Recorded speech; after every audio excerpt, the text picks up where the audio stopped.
impressed. You're captain now, Mr. Cook. You got it.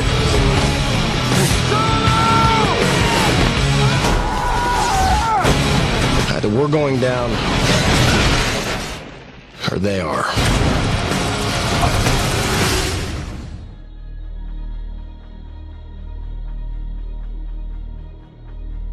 Okay, speaking of the legacy, some things that have come out is that certain people have criticised the movie, just the idea of going back to the original crew, saying that Star Trek's always been about going forward, not looking back.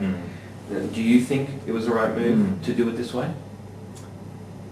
But that's a big question. I'll say that I don't think I can speak to that. I'll just say that I think the story works, you know, and I think that, well, I'll say that I think the story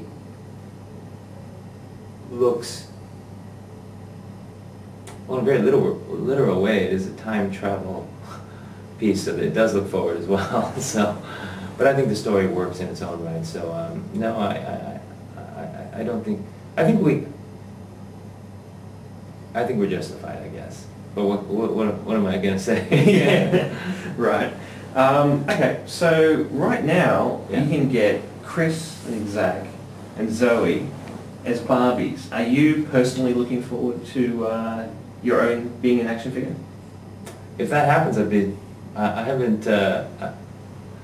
I don't know if they're coming out with one, but I'd love to get one. Well, I don't know about a Sulu Barbie, but I've heard that there are Playmate figures, I believe. There are going to be several Sulu action figures in different sizes. You're going to be getting those? That's hot.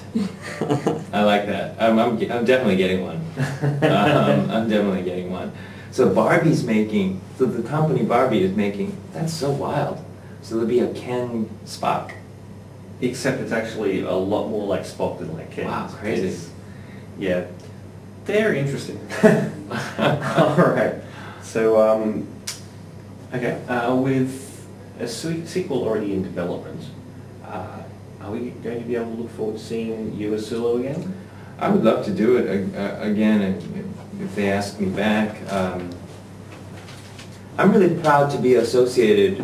Not only did I have a great time with this cast and crew, and just found it a real joy to work on, but I'm just proud to be associated with this franchise. I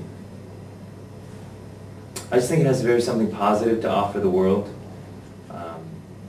People who are of different races and genders and species working together towards a common peaceful goal, you know, and what can I say? I just think that's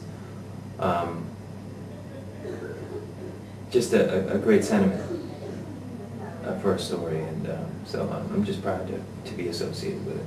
Yeah. Okay. Last night, I have to say, the premiere, everyone was very well received, but J.J. Abrams was definitely way up there, along with the main cast members.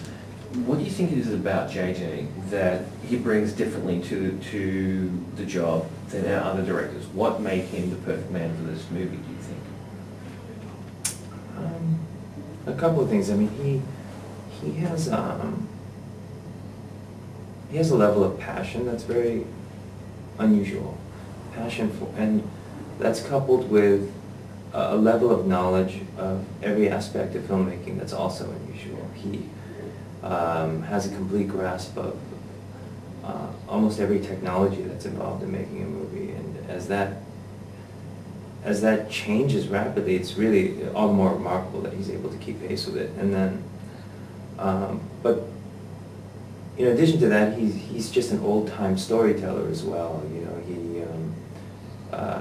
he just seems to know what notes to hit. He cares about the acting. He cares about characters, and you know, that's what makes the action to me weighty. If you look at his past work, also like Mission Impossible 3, that movie was to me so hard hitting because of what he put Tom Cruise through in terms of putting his fiancée in danger. You know, that was a grueling movie emotionally. But the other thing that I think is makes him so successful is and what I liked is that I think is pushing the boundaries of storytelling again, and in certain ways going back to revisiting things that in America it seems like we've lost touch with.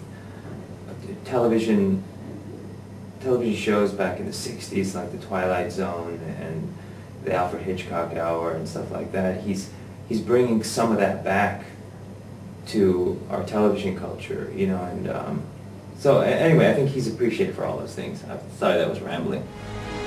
You will experience fear. Fear in the face of certain death. Pull your chute! You're Harold, now you're Sulu. Mm. Do you think that the film is really going to open more doors for you, or do you think it's more going to typecast you?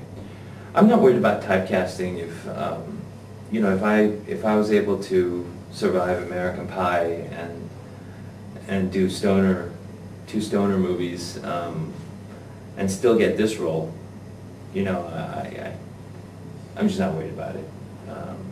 And we'll see what happens. You know, it's one of those things. I'm not fretting about it. I'm just going to enjoy myself and see what happens. Speaking of seeing what happens, are there any future roles that you can talk about that we can look forward to seeing you as? Yeah, I just finished a pilot that I'm really excited about, actually. It's written and directed by a very gifted writer named David Goyer. And he wrote Batman Begins. And the premise is the world blacks out for 2 minutes. Everyone on Earth blacks out for 2 minutes simultaneously. And everyone has a vision, a 2-minute vision of their future. And Joseph Fiennes and I play FBI agents who are trying to piece that puzzle together. It's a very, very moving script. Yeah. Sounds interesting. It is interesting, yeah. So I'm excited about it. Hopefully we get a pickup and we get to tell this story over next season. How's the baby grown? The baby has grown a couple horns. Now, probably our last little question, if you don't mind me asking. What's your favourite curse word?